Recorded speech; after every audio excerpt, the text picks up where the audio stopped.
Hello दोस्तों, रोज़ की तरह आनंद लेखनी ब्लॉग में आपका हार्दिक स्वागत है। सबका अभिनंदन है। सबके मंगल भविष्य की कामना के साथ दोस्तों, आज मंगलवार का दिन है, श्रावण मास है। श्रावण मास की अष्टमी है और अष्टमी की तिथि है, मंगलवार है। आज मंगल भगवान रामचंद्र जी के दूत, मर्यादा पुरुषोत्तम भगवान रामचंद्र की प्रिय सखा दूत हनुमान जी का पुण्य दिन है। तो हनुमान जी की आराधना दोस्तों कलयुग के पापों का हरण करने वाले हैं। कलयुग में शक्ति प्रदान करने के प्रतीक हनुमान जी हैं। तो आज हनुमान जी की हम वंदना करते हैं और आज इसी परिप्रेक्ष्य में दोस्तों हनुमान जी की आरती हम गाएंगे। तो आरती का स्मरण करेंगे। आरती की जय हनुमान लला की, दुष्ट दलन रघुनाथ कला की। जाके बल से गिरिवर कांपे, सोग सोग जाके निकट न जाए। अंजनी पुत्र महाबलदाई, संतन के प्रभु सदा सहाय। देवीरा रघुनाथ पठाए, लंका जारि सिय सुदिलाय। लंका सो कोटि समुद्र सिखाई, जात पवन सुत बारन लाय। लंका जारि असुर संहारी, सिया राम के काज सहारे। सिया राम जी के काज सहारे, लक्ष्मण मूर्छित पड़े संहारी। अन सजीवन प्राण उबारे, बैठी पाताल तोरी यमकारे। बैठी पाताल तोरी यमकारे, अहि रावण की भुजा उखाड़े। बाएं भुजा असुर बाएं भुजा असुर दल मारे, दाहिनी भुजा संत जन था। सुर नर मुनि सब आरती उतारे, जय जय जय हनुमान तारे। कंचन थार कपूर लछाई, आरती करत अंजनी माई। जो हनुमान जी की आरती गावे, बसी बैकुंठ अमर पथ पावे।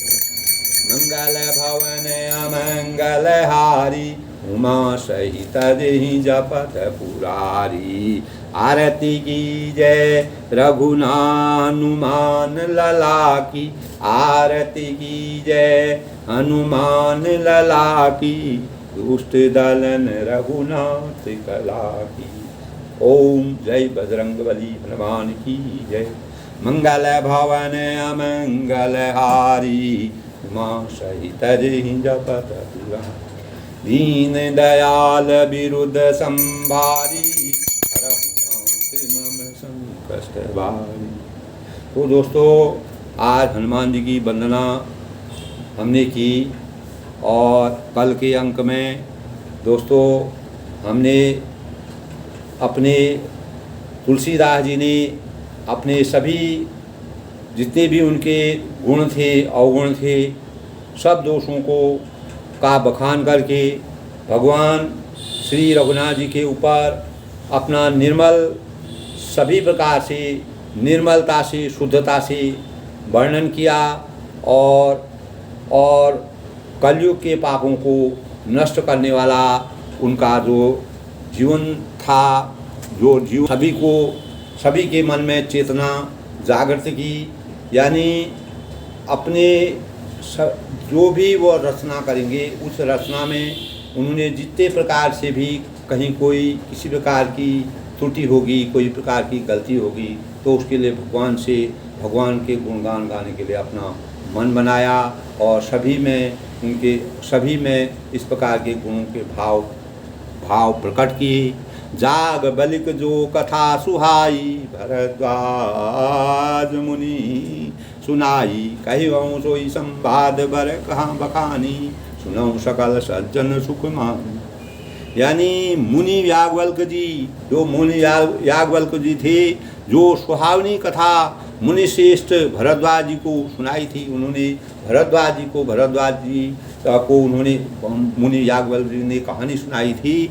और उसी संवाद को, उन्हीं की संवाद को, बड़ा लंबा वृत्तांत है दोस्तों, उसी संवाद को आप तुलसीदास ने कहा कि मैं उसको आगे बढ़ाऊंगा, उसी का बखान करूंगा। सब सज्जन जो हैं, सब सज्जन लोग सुख का अनुभव करते हुए उसे सुनने का प्रयास करें। भगवान की मर्यादा कैसे याज्ञवल्क्य जी ने भरद्वाज मुनि को बताई, उसी के अनुक्रम में मैं भी अपनी वाणी से उनके चरित्र का, उनकी मर्यादा का बखान करूँगा, उसको आप सुनने का प्रयास करेंगे। शंभु कीन यह चरित सुहावा, बहुदिग भागरि उमगि सुनावा। सोई सीखा कागभूषणी दीना, राम भगत अधिकारी जीना। यानी शिवजी ने पहले इस सुहावने चरित्र को रचा, इस पवित्र चरित्र को, इस मनभावन चरित्र को, दुनिया को सुख देने वाले चरित्र को पहले शिव जी ने अपने सुहावने चरित्र से, अपने चरित्र से रचा, इसकी रचना की। फिर कृपा करके पार्वती जी को उन्होंने सुनाया, जैसे मैंने पहले प्रसंग में भी बताया था। और वही चरित्र शिव जी ने काकभूषणी जी को राम भक्त और अधिकारी पहचान कर दिया था। काकभूषणी भी रामचंद्र के परम भक्त थे, तो उनको भी इसी चरित्र के बारे में शिव जी ने काकभूषणी को बताया कि रामचंद्र जी की वास्तविक गाथा रामचंद्र जी को आपको कहाँ मिलेगी, कैसे मिलेगी, आपको क्या करना पड़ेगा, पूरा उनका मार्ग प्रशस्त किया था। उनको राम भक्ति के लिए प्रेरित करने के लिए, राम भक्ति को आप कैसे प्राप्त कर सकते हैं, वह उन्होंने शिव जी ने काकभूषणी जी को भी उनका मार्गदर्शन किया। तजी सन जाग बलिक पुनि पावा, तीन मुनि भरद्वाज पुनि गावा। ते श्रोता भक्ता समलीला, सब समदर्शी जानहि हरि लीला। यानी उन काकभूषणी ने से फिर याज्ञवल्क्य जी ने पाया और उन्हें फिर उसे भरद्वाज जी को गा करके सुनाया। और वे दोनों वक्ता और श्रोता याज्ञवल्क्य और भरद्वाज समान शील वाले और समदर्शी थे और श्रीहरि की लीला को जानते थे।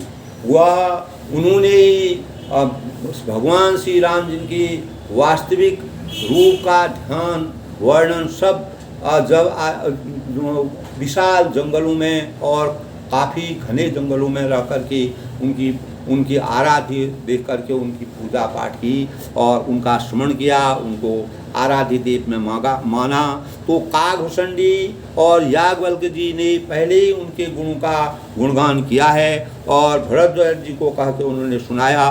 दोनों वह वक्ता थे, दोनों सब कुछ जानते थे रामचंद्र के बारे में और बड़े शील स्वभाव के थे, समान रूप से देखने वाले थे, समदर्शी थे, उनके लिए कोई ऊंचा नीचा नहीं था। और श्रीहरि की लीला के बारे में वह संपूर्ण वृत्तांत जानते थे। जान ही तीन काल निर्ज्ञाना, करतल गते आम लक समाना, और जे हरि भगत सुजाना, कहूँ सुनई समझो विज्ञाना। यानी वे अपने ज्ञान के तीन काल निज ज्ञाना, यानी वे अपने ज्ञान के तीनों कालों की बातों को हथेली पर रखे हुए थे। तीन काल जो होते हैं उन कालों को उन्होंने अपने हथेली में रखा था और आंवले के समान प्रत्यक्ष जानते थे उसको। जिसका आंवला साफ दिखाई देता है, सुथरा होता है, उसी प्रकार वो भी उसके बारे में अच्छी प्रकार विज्ञ थे और जानते थे। और जो भी सुजान भगवान की लीला का रहस्य जानने वाले हैं, हरि भक्त हैं, हरि सेवक हैं, हरि की कृपा पाने वाले हैं, वे इस चरित्र को नाना प्रकार से कहते हैं, सुनते हैं, समझते हैं, उसका स्मरण करते हैं, ध्यान लगाते हैं। तो हरि भक्ति को अगर हम तन मन और वचन से सुनते हैं तो हमें वास्तविक ज्ञान का एहसास होता है और हमारा चिंतन खुलता है, हमारे अंदर जागरूकता आती है। हम भगवान के कोई न कोई गुण अपने शरीर में ला करके अपने को भी भगवान के अनुरूप बनाने की प्रयास करते हैं। इसी प्रकार पहले ऋषि मुनि थे जो अपार कंटक वाले जंगलों में रख करके तपस्या करते थे। वह रामचंद्र की लीला के बारे में पूरा वृत्तांत उनको मालूम। मैं पुण्य निज गुरु सन सुनी कथा सो खेत समुझी नहीं तसी बालपनो तब अति रहूँ अची। ये सब तुलसीदास जी कह रहे हैं दोस्तों। फिर वही कथा मैंने 12 क्षेत्र में अपने गुरु जी से सुनी, यानी जो उनके गुरु जी तो तुलसीदास जी, उसी कथा का वर्णन उन्होंने भी उनसे किया। परंतु उस समय में लड़कपन के कारण बहुत बेसमझ था, यानी मुझे नासमझी थी, मेरा बचपन था और उस समय मैं उस चीज़ को गहराई से नहीं ले पाया और उससे उसको उस प्रकार अच्छी तरह नहीं समझा। जो मुझे समझना चाहिए था उसी समय मैं उसको समझ जाता, लेकिन मैं अपने लड़कपन के कारण, अपने यौवन के कारण उस चीज़ को आत्मसात नहीं कर पाया। श्रोता वक्ता ज्ञान निधि कथा राम के गुण किमी समझो मैं जीव जड़ो कलिमल प्रसिद्ध विमूढ़। यानी श्री राम जी की गुण कथा के वक्ता कहने वाले और श्रोता यानी सुनने वाले, एक कहने वाले वक्ता होते हैं, जो सुनते हैं वह श्रोता होते हैं दोस्तों। दोनों ज्ञान के खजाने पूरे ज्ञानी होते हैं, यानी दोनों के सुनने वाले भी ज्ञानी होते हैं, जो भगवान पर आस्था रखते हैं। अगर वह कोई सुनते हैं, किसी की वक्ता की बातें सुनते हैं तो अपने अंदर कोई नयापन लाते हैं। जब हम दूसरे की बातों को सुनते हैं तो उनसे कुछ ग्रहण करके, कुछ अपना जोड़ करके उसमें नयापन लाते हैं। उसी प्रकार श्रोता और वक्ता दोनों ज्ञान के चक्षु हैं, ज्ञानी होते हैं, उनके बाद बुद्धि होता है, विवेक होता है, इसीलिए भगवान के सानिध्य में रखते हैं। सुनने वाला भी तो तभी जाएगा जब उसके अंदर भगवान के प्रति भक्ति होगी, भगवान का आशीर्वाद होगा, भगवान का उन पर पूरा रात दिन वह भगवान का स्मरण करते होंगे। तो भगवान के बिना, उनकी इच्छा के बिना हम कहीं कोई चीज़ सुन भी नहीं सकते हैं दोस्तों। हम अगर कहीं पर भी जा रहे हैं, कहीं पर कोई अच्छा कार्य हो रहा है, सत्संग हो रहा है कोई अच्छा, वहाँ पर वही तभी हम पहुँचेंगे जब हम वास्तविक रूप में वहाँ पर जाने लायक हैं। तो मैं कलयुग के पापों को घिसा हुआ महामूढ़ जीव भला उसको कैसे कैसे कैसे समझ सकता हूँ। यानी अपने को तुलसीदास जी कहते हैं कि मैं उस चीज़ को नहीं समझ सकता हूँ। श्रोता और वक्ता जो होते हैं वह सुनने वाले और सुनाने वाले और कहने वाले और सुनने वाले दोनों में बराबर ज्ञान होता है, तभी वह भगवान के समक्ष जाते हैं, भगवान के नज़दीक जाते हैं, भगवान उनको अपने नज़दीक अपने सानिध्य में रखते हैं। तो मेरी बुद्धि उस लायक नहीं है, अपने को फिर भी बता रहे हैं कि मैं मूल बुद्धि का हूँ, जड़ बुद्धि का हूँ, मुझे अभी इतना ज्ञान नहीं था, यानी मेरा लड़कपन था। मैं उसका वास्तविक चीज़ जो याज्ञवल्क्य जी और भरद्वाज जी कहते थे तो उसको मैं समझ नहीं पाया। काकभूषण जी को शिव जी ने उनके बारे में उपदेश दिया। तो उस समय जो है मैं गुरु जी ने जो मेरे 12 क्षेत्र में अब मेरे गुरु जी थे वो भी मेरे को इन वृत्तांत बताते थे, लेकिन मैं लड़कपन होने के होने के कारण उस वास्तविकता को भगवान की महिमा का सही नहीं, भगवान की महिमा को नहीं समझ पाया, जिसके फलस्वरूप मुझे बाद में इस चीज़ का एहसास हुआ। तो तथापि कहीं गुरु बार ही बारा समुझ परी कसुमनि अनुसारा भाषा बद्ध करे में सोई मोरे मन प्रबोध ही। यानी तो भी गुरु जी ने जब बार बार कथा कही तब बुद्धि के अनुसार कुछ समझ में आई। तब जब कोई चीज़ बार बार अगर कोई कहता है तो आदमी के एकदम से चक्षु नहीं खुलते हैं, ज्ञान नहीं खुलता है, ज्ञान के द्वार नहीं खोलते हैं, हम अंदर और भीतर से उसका एहसास नहीं करते हैं अच्छे प्रकार। तो वही अब तुलसीदास जी कहते हैं कि मेरा भाषा में रची जाएगी। उसी को जो मैंने जिसको मैंने नज़रअंदाज किया था, जिसको मैंने हल्के में लिया था, उसी का मैं अब बखान करने जा रहा हूँ, उसकी वास्तविकता का बखान मैं करने जा रहा हूँ, जिससे मेरे मन को अपार संतोष की प्राप्ति होगी। यानी उसी से मेरे को तब संतोष की प्राप्ति होगी कि एक समय था जब मेरे गुरुजी और मेरे आराध्य देव ऋषि मुनि मेरे को इस बारे में बताते थे, मैं इसको नज़रअंदाज कर देता था। लेकिन जब मुझे ज्ञान की प्राप्ति हुई, भगवान की रचना करने का मुझे सौभाग्य प्राप्त हुआ, तब मैं जो है उनकी रचना करने जा रहा हूँ और इससे मुझे अपार संतोष की प्राप्ति होगी। तो दोस्तों ये होता है, अगर आदमी कोई नया काम करता है उससे समाज का सुधार होता है, स्वयं का सुधार होता है, देश का सुधार होता है, तो उससे आदमी को अंतः शांति होती है, अंतर मन में संतोष पैदा होता है। उसी संतोष से हमारा हृदय भाविक हो जाता है और हम भगवान के ज्ञान रूपी रस में रंग जाते हैं। तो जस कुछ बुद्धि विवेक बल मेरे, तस कहूँ ही मेरे, निज संधि मोह भ्रम हरणी, करहूँ कथा बहु सहिता करनी। यानी जैसा कुछ मुझ में बुद्धि और विवेक का बल है और मैं हृदय में हरि की प्रेरणा से उसी के अनुसार कहूँगा। मेरे अंदर जितना ज्ञान होगा, जितना बुद्धि होगी, जितना विवेक होगा, उसी के अनुसार मैं भगवान की वास्तविकता का वर्णन कर पाऊँगा। मैं अपने संदेह, किसी प्रकार का भी मेरे को संदेह होगा, अज्ञानता होगी, भ्रम मेरे दिमाग में होगा, मैं भ्रमित कहीं से होऊंगा, तो उसको हरने वाली कथा की रचना करता हूँ। अपने अंदर जो भी मेरी बुराइयां हैं, उन बुराइयों को दूर करने के लिए मैं इस रचना का, इस साहित्य की रचना करना चाहता हूँ, जो संसार रूपी नदी से पार करने के लिए नाव के समान है। अगर मैं इस रचना को पूरी करूँगा तो इस भवसागर रूपी, संसार महानाट्य रूपी नौका, जो नदी है, उसको पार करने के लिए मेरा जो साहित्य है वह नाव का जैसा काम करेगी। यानी जब कोई नदी होती है, नदी को पार करने का हमारे पास कोई साधन नहीं होता है। आजकल तो बहुत साधन हो गए, लेकिन पहले ज़माने में साधन नहीं होते थे। तो उस समय का वृत्तांत करते हुए उन्होंने वर्णन किया है।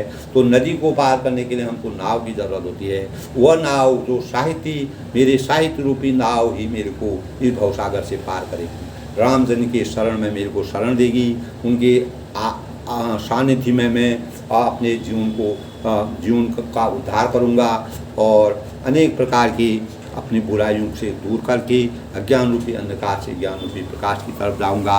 तो इस प्रकार से उन्होंने भवसागर रूपी जो संसार रूपी नदी है, उस नदी को अपने साहित्य रूपी नाव से अपने को मोक्ष प्राप्त करना चाहते हैं, अपने ज्ञान का प्रचार प्रसार करना चाहते हैं।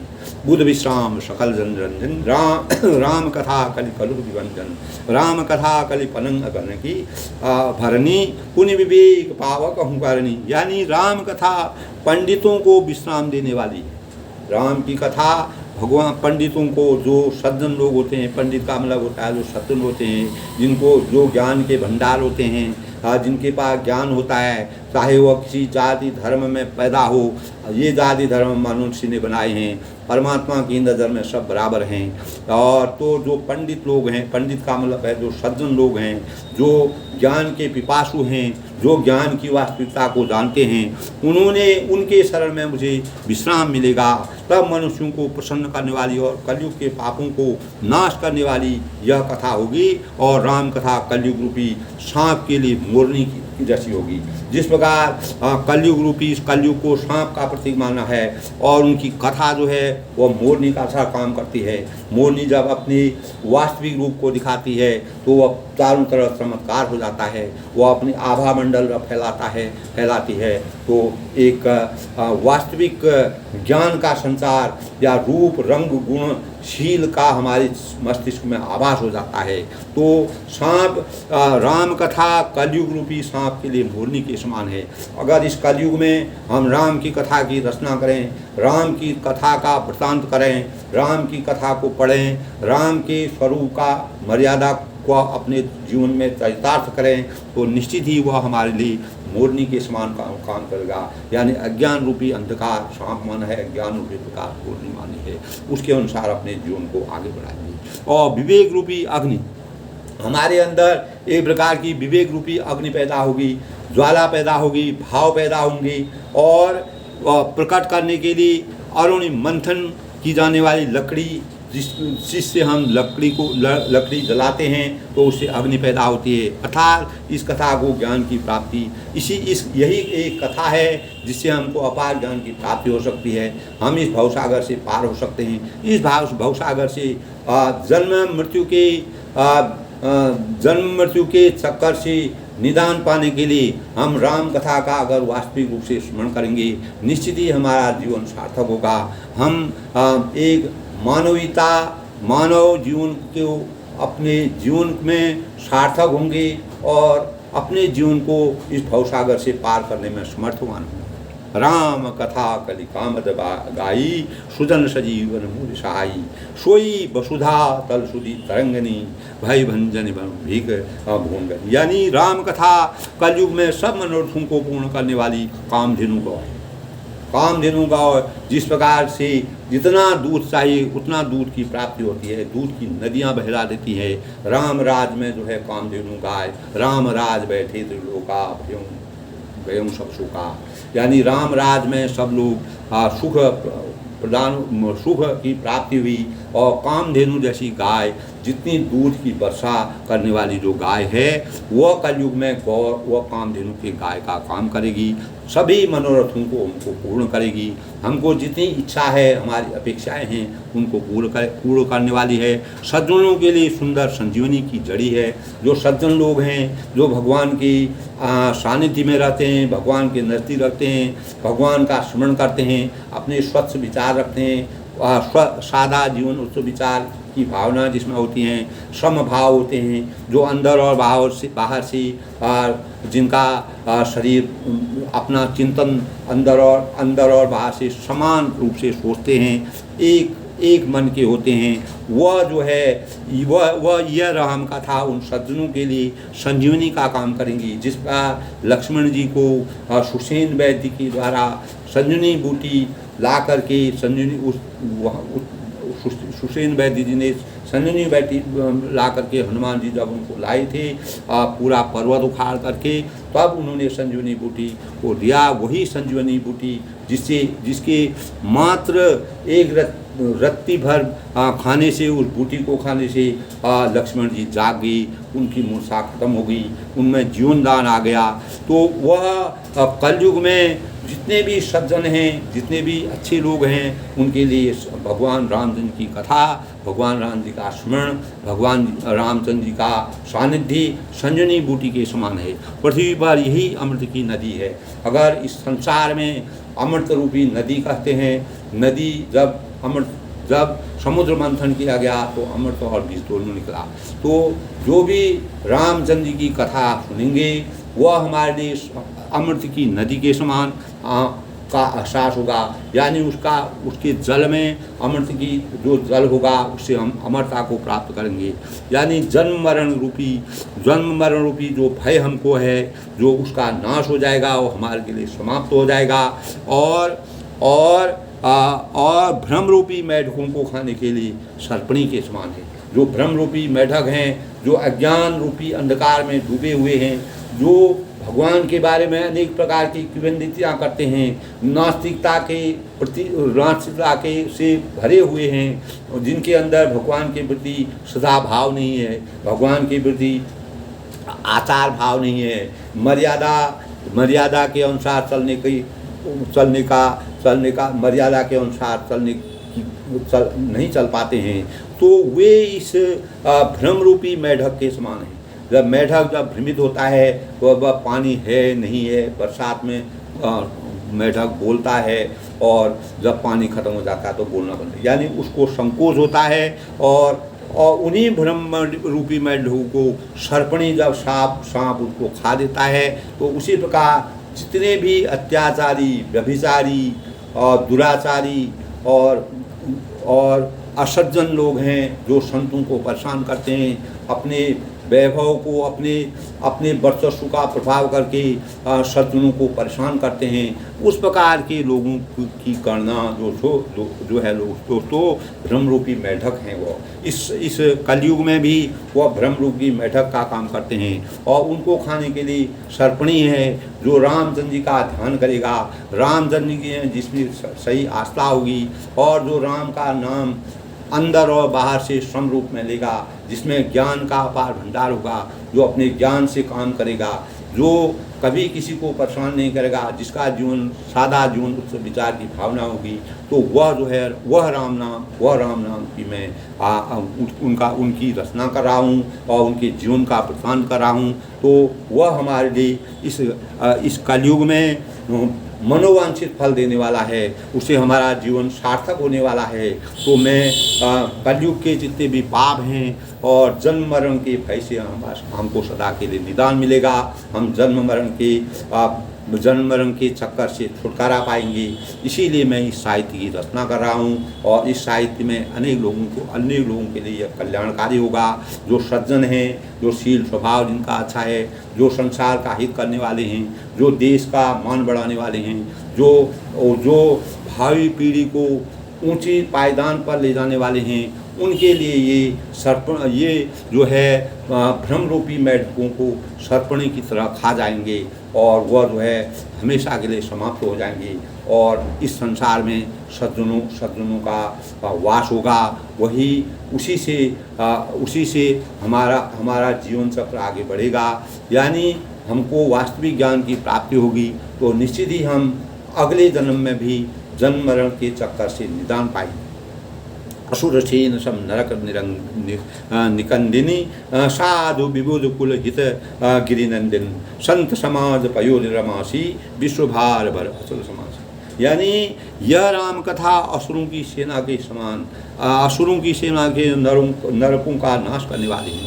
असुर और असुर माने देवता, असुर माने राक्षस। यानी ये राम कथा जो है असुरों की सेना के समान नरकों का नाश करने वाले, जितने भी नारकी लोग होते हैं उनका नाश करने वाले, और साधु रूप जो देवताओं की जैसे भाव जिनके अंदर हैं, सज्जन रूप में, साधु रूप में, और जिन्होंने अपना जीवन बिता रहे हैं उनका हित करने वाली है। और पार्वती यानी दुर्गा के समान है। दुर्गा शक्ति की प्रतीक होती है। उसी प्रकार दुर्गा की शक्ति जो है वह जो है असुरों का नाश करके और जो सुर हैं, देवताओं हैं, उनका सृजन करेंगी। यह संत समाज रूपी क्षीर समुद्र यानी क्षीर समुद्र का दूध यानी क्षीर समुद्र के लिए लक्ष्मी के समान है। शुद्ध समुद्र जिसमें किसी प्रकार की कोई काया नहीं है, कोई गलती नहीं है, उसको क्षीर समुद्र कहते हैं। यानी लक्ष्मी जी के समान काम करेगा और संपूर्ण विश्व का भार उठाने में अचल पृथ्वी के समान करेगा। यानी ये रामचंद्र जी का जो स्मरण है, रामचंद्र की मर्यादा का ध्यान करना है, रामचंद्र की मर्यादा की गाथा का गान करना है, वह संत समान रूपी क्षीर समुद्र के लिए लक्ष्मी जी के समान है और संपूर्ण विश्व का भार उठाने के लिए अचल पृथ्वी के समान है। जिस प्रकार पृथ्वी ने अरबों करोड़ों इस संसार महानटीशाला का कोई अंत नहीं है, इतनी जनसंख्या के भार को अपने ऊपर जो पृथ्वी समाई हुई है, उस पृथ्वी के समान उसमें धैर्य है। धैर्य को धारण करने वाले पृथ्वी हैं। पृथ्वी केवल शेषनाग के ऊपर टिकी हुई है। लक्ष्मण जी शेषनाग के अवतारी हैं। तो रामचंद्र की मर्यादा में दोस्तों विभिन्न प्रकार के प्रतीक हैं, विभिन्न प्रकार की चीज़ें हैं। अनेक प्रकार से तुलसीदास जी ने रामचंद्र की मर्यादा को समझाने के लिए, मानव मात्र के कल्याण के लिए अनेक प्रयास किए हैं और उन प्रयासों को समाज में चेतना का द्वार बनाया है और हमारे अज्ञान रूपी अंधकार से हम ज्ञान रूपी प्रकाश की तरफ जा सकते हैं। हम कूप मंडूक बनकर नहीं रहेंगे, हमारे अंदर चेतना आएगी, हमारे ज्ञान के चक्षु खुलेंगे और हम किसी भी रूप में अगर नर रूप में, मनुष्य रूप में इस शरीर को धारण किए हैं तो हमको अपार ज्ञान प्राप्त होगा और हम भगवान राम जी के सानिध्य में आएंगे, जिससे हमारा यह लोक और परलोक उत्तम होगा और हम इस भवसागर रूपी भवसागर से पार होने में समर्थवान हैं। जन जमन गण मुहमसी जग जमुनासी जीवन सुखती हेतु जन काशी राम ही प्रिय पावन तुलसी सी तुलसीदास हिय तुलसी सी। यानी तुलसीदास जी ने अनेक प्रकार से भगवान राम जी की मर्यादा क्या है, उन्होंने अनेक प्रकार से वर्णन किया है, अनेक प्रकारों से वर्णन करके एक दूसरे की व्याख्या की है। और इस भवसागर से मुक्ति देने के लिए मानो वह काशी के समान है। काशी पवित्रता का प्रतीक है और यह श्री राम जी को पवित्र तुलसी के समान प्रिय है। यह श्री राम जी को पवित्र तुलसी के समान है। जिस प्रकार तुलसी को सभी अच्छी जगहों में, पवित्र जगह में तुलसी को माना गया है, तुलसी पवित्रता की प्रतीक है, तो उसके समान श्री राम जी का चरित्र है। और तुलसीदास जी के लिए तुलसीदास की माता के समान हृदय के हित करने वाली है। तुलसी जो है तुलसीदास जी की माता यानी उसका हित करने वाली है। तुलसीदास को अपनी पत्नी से ज्ञान मिला था दोस्तों। उन्होंने कहा, धिक धिक ऐसे प्रेम को कहा करूँ मैं नाथ, ऐसी जो मेरे नाथ पर तो उन्होंने कहा कि धिक धिक ऐसे प्रेम को कहा करूँ मैं। अगर आपका जो मेरे ऊपर जो प्रेम है वह प्रेम अगर आपका श्री राम जी के चरणों में होगा तो आपका कल्याण हो जाएगा, आप इस भवसागर से पार हो जाएंगे। देखिए, प्रेरणा कहीं भी ऐसे भी मिलता ही है, मिल सकती है। जिस प्रकार से हम अपने शास्त्रों की में पढ़ते हैं, सुनते हैं और हम लगातार अध्ययन करते हैं तो उससे हमें यही प्राप्त होता है कि तुलसीदास जी को अपनी स्त्री से ही ज्ञान प्राप्त हुआ, वहीं से उनके चक्षु खुली और उन्होंने इसलिए कहा कि जितना प्रेम आप मेरे से करते हैं, अगर उतना प्रेम अगर आप भगवान रामचंद्र से करेंगे तो आपका यह लोक और परलोक साध्य हो जाएगा। आप इस जीवन के जन्म मृत्यु के भय से दूर हो जाएंगे। इस प्रकार की शिक्षा उनके मस्तिष्क में भी माँ सरस्वती का वास हुआ होगा।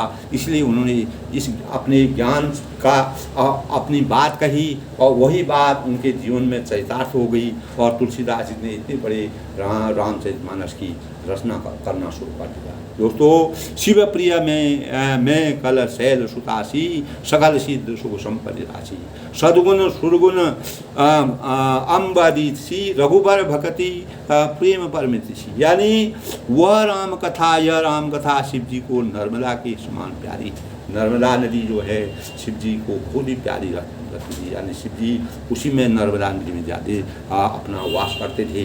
और यह सब सिद्धियों की और सुख संपत्ति की राशि है। यानी सद्गुण रूपी देवताओं के उत्पन्न और पालन पोषण करने के लिए माता अदिति के समान है। जिस प्रकार अदिति माता ने अपने अनेक प्रकार के सद्गुण रूपी देवताओं से उत्पन्न पालन पोषण, माता ने अदिति अपने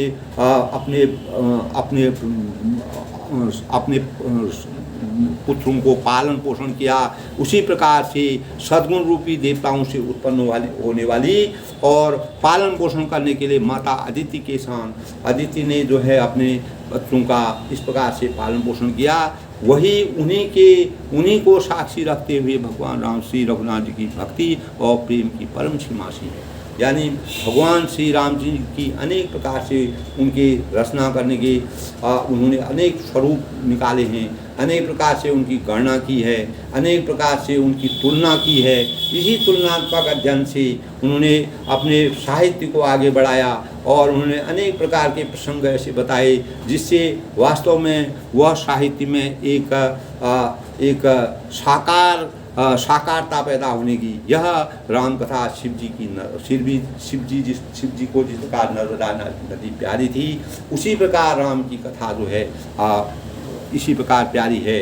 और सिद्धियों की तथा सुख संपत्ति की राशि है।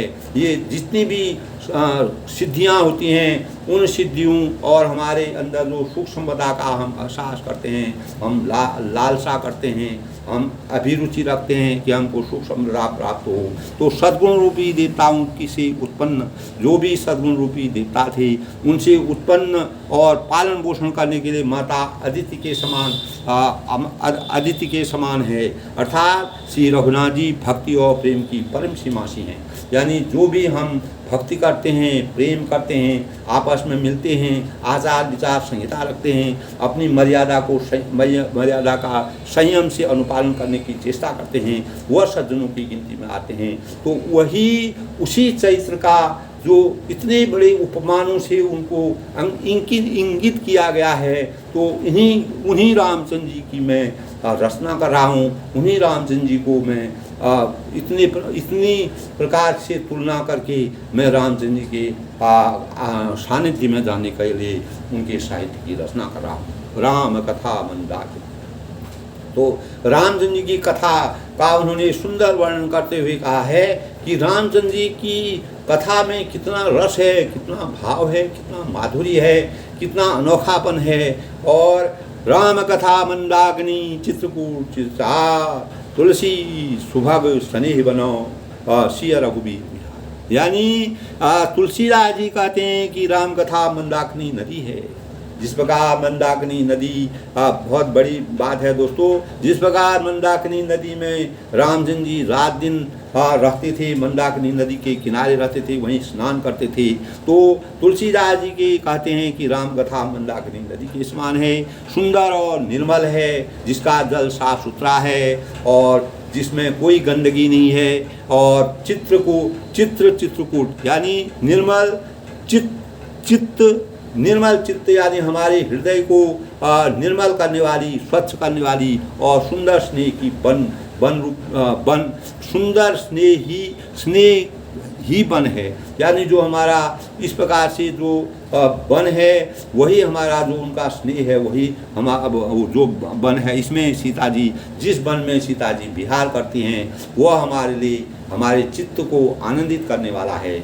मैं उसी तुलसीदास जी कहते हैं कि राम कथा जो है, जो राम कथा का अध्ययन करेगा, जो राम कथा को सुनेगा, जो राम कथा के बारे में बताएगा, वह उसके लिए राम कथा जो है हमारी मंदाकिनी नदी के समान है और निर्मल चित्रकूट के समान है। और जहाँ रामचंद्र जी निवास करते थे चित्रकूट में, और सुंदर स्नेह का वन है जहाँ पर अनेक प्रकार के पुष्प खिले हैं, डालियाँ हैं, पेड़ हैं, सुंदर सा वातावरण है।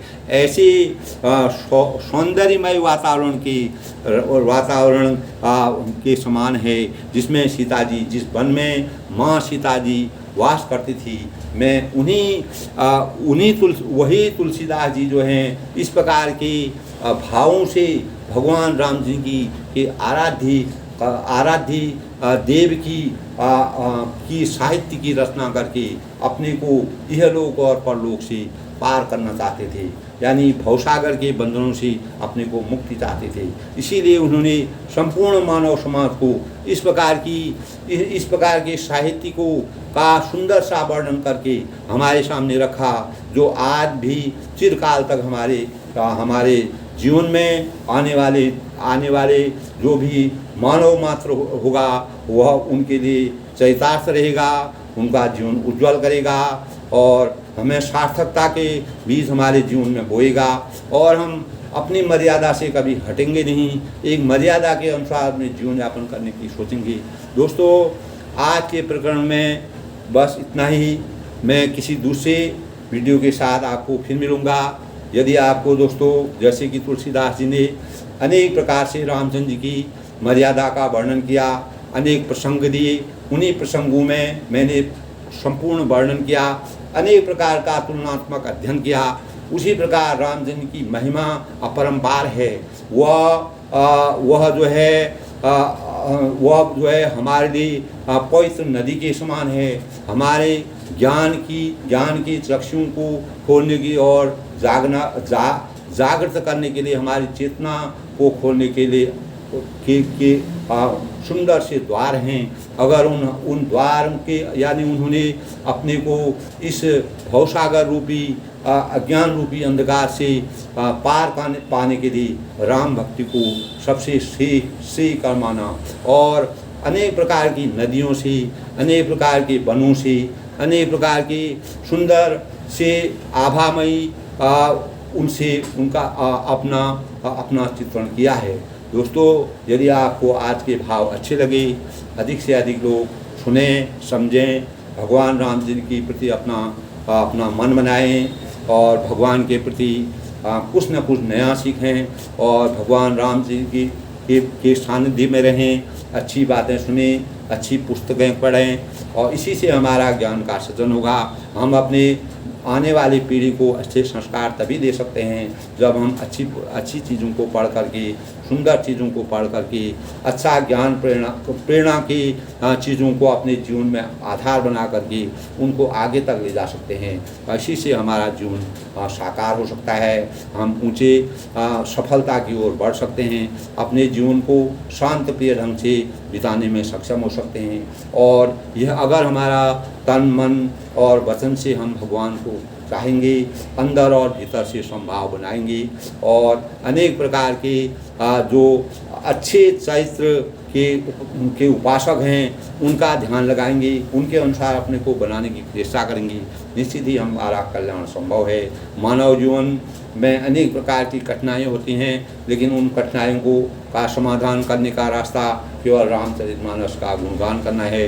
रामचरितमानस का अगर तुलसीदास की तरह आराध्य देव समझ करके हम उनका स्मरण करेंगे, तुलसीदास जी ने जिस प्रकार अपने संपूर्ण समर्पण करके भगवान राम जी के